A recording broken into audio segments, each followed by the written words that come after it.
My name's Madeline Blanchfield and I'm the director of Madeline Blanchfield Architects. The house we're in at the moment is in Bronte. It's where I live with my family, and it's somewhere that's really special because it's so close to the city, but it's 2 minutes from the beach. My husband and my son are fanatical surfers, and I think the lifestyle is really appealing because it's so connected to nature. Bronte's very special to me because it feels more like a little beachside forest enclave.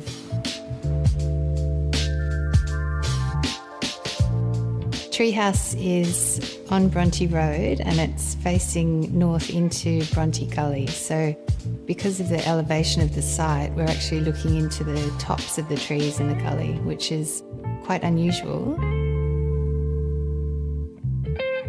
We approach design as quite a scientific undertaking.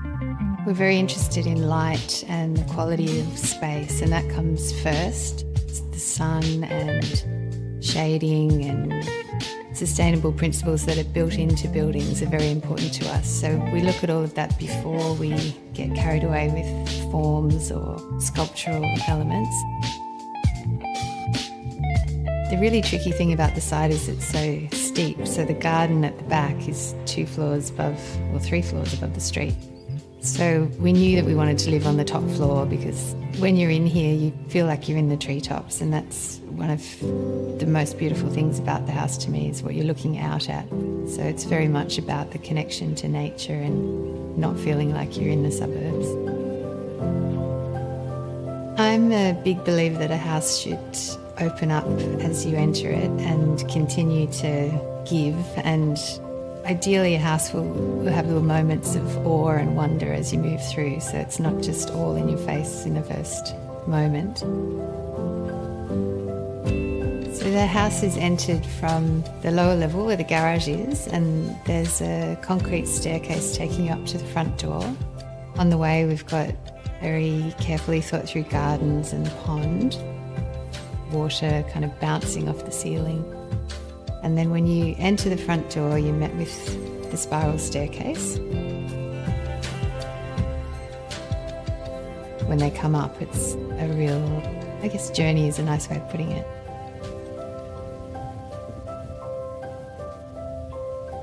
The house is quite crisp and refined, and we wanted the garden to be just really the opposite, be very natural and untrimmed. Succulents are fantastic, and we wanted things that would flow over the concrete and complement the grey tones. The little boy's room has a pond out the front and faces north, so there's sun bouncing around on the water the whole time, and he's a real water boy. And the little girl has a kind of courtyard forest with a crazy tree in it, and that just really suits her personality. So to me, engaging with the space outside of their room was much more meaningful than kind of painting it a colour. The bedrooms all actually open off the stair void, but there's no view into the beds. It's sort of carefully thought through so that you just see curved walls, and the experience on the way means that the bedroom is more private and cocooned.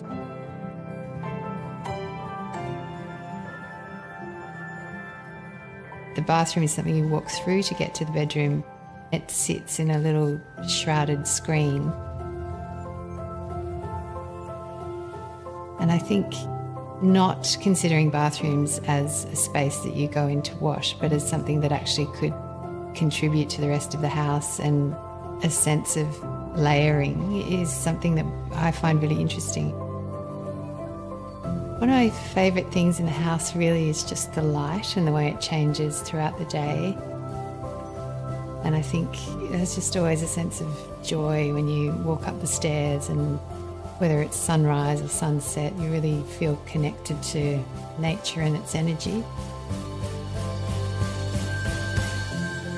When it came to interiors, the materials in the house are very pared back, and there aren't many, so it's mostly concrete and pale timber.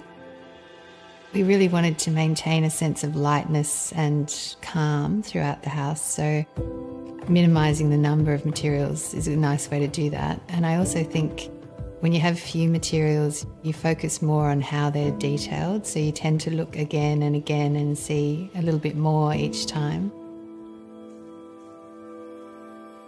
We've got terracotta in the bathroom floor, and I actually love that bathroom. It's such a nice space. When you stand on the floor, it's kind of like standing on sand as opposed to being on tiles. The timber floor and the terracotta really blend beautifully, and it just avoids having that jarring sense of walking from one room into another, which I think is really nice. Artificial lighting is something that I'm really passionate about because a lot of your experience of a house is at night, and with light you can play with space, you can push light onto surfaces and completely change the way a room feels depending on whether the light's falling on the outer edges or on the ceiling or the floor, combining the different surfaces at different times, and it's really been fun to play with that in our own house. I think it reinforces just how important it is and how much difference it makes to the way a space feels.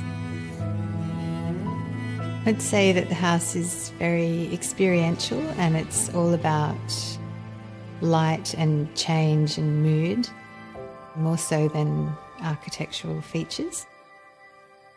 It may not be apparent to someone the first time they come, but the more you look, the more there is to see, and it's just that sense of thoughtfulness that I think permeates a house, even if you're not aware of exactly why you're feeling that way.